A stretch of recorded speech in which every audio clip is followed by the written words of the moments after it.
യേശു പഠിപ്പിച്ച സ്വർഗസ്ഥനായ പിതാവേ എന്ന് തുടങ്ങുന്ന മനോഹരമായ പ്രാർത്ഥനയിലൂടെ ക്ഷമിക്കുന്ന, സ്നേഹിക്കുന്ന, കരുതുന്ന ഒരു ദൈവത്തെയാണ് ദൈവപുത്രനായ ക്രിസ്തു നമുക്ക് കാണിച്ചു തരുന്നത്.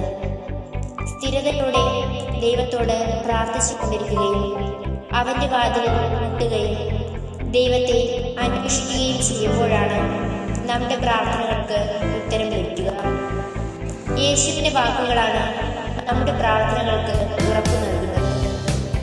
ചോദിക്കുവിൻ, നിങ്ങൾക്ക് ലഭിക്കും; അന്വേഷിക്കുവിൻ, നിങ്ങൾ കണ്ടെത്തും; മുട്ടുവിൻ, നിങ്ങൾക്ക് തുറന്നു കിട്ടും. ക്രിസ്തുവിൻ്റെ ജീവിതവും പ്രാർത്ഥനയും പ്രവൃത്തികളും ശിഷ്യർക്ക് മാതൃകയായതുപോലെ മാതൃകാപരമായ ഒരു ക്രൈസ്തവ ജീവിതവും വിശ്വാസ സാക്ഷ്യവുമായി നമ്മുടെ അനുദിന ജീവിതത്തിലെ പ്രവൃത്തികളും വാക്കുകളും അനേകർക്ക് മാതൃകയും സാക്ഷ്യവുമായി മാറട്ടെ.